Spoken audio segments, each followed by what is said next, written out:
As we wait for Bruce Jenner's expected revelation tonight in the Diane Sawyer News special, where he's expected to talk about transitioning from male to female, one local woman says that she had no choice but to make that big change in her life. The alternative was very dark, or I could transition. Learn why the local transgender community believes that Bruce Jenner's announcement could be a crucial moment in the quest for understanding. Our special report, Journey to Transgender, airs tonight on ABC 7 News at 11. And joining us right now is Michael Hendricks, a clinical psychologist who has worked extensively with this topic and in the transgender community here in the D.C. region.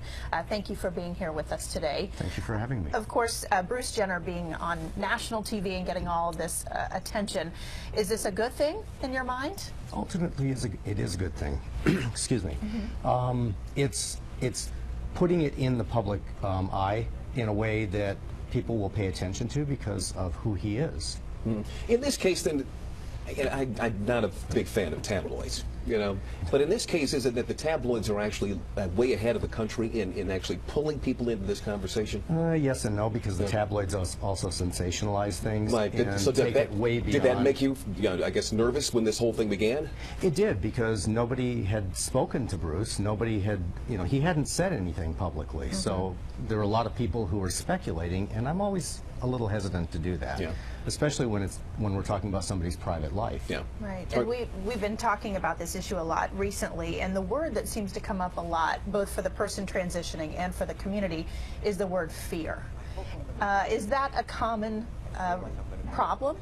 It is, actually. In fact, there's a whole understanding of minority stress, which is what someone who has a minority status in the community experiences.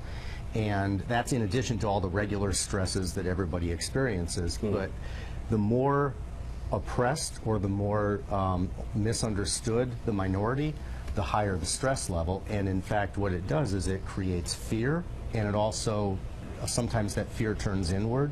And actually, the suicide attempt rate is the highest in transgender individuals of any population we've studied. And that brings me to a thought that I know a lot of people had when they first started hearing this talk about Bruce Jenner making this choice. Why in the world would it take so long? I mean, he's been, we've known him, he's been in the public eye for decades, and if he's been struggling with this for this long, how is it that could occupy a person's, I don't know, their entire psyche for so long? Well, imagine being in the public eye and knowing what the stress is for just being transgender, and then add to that being in the public eye and having all of that additional focus on you. So you're not surprised by that?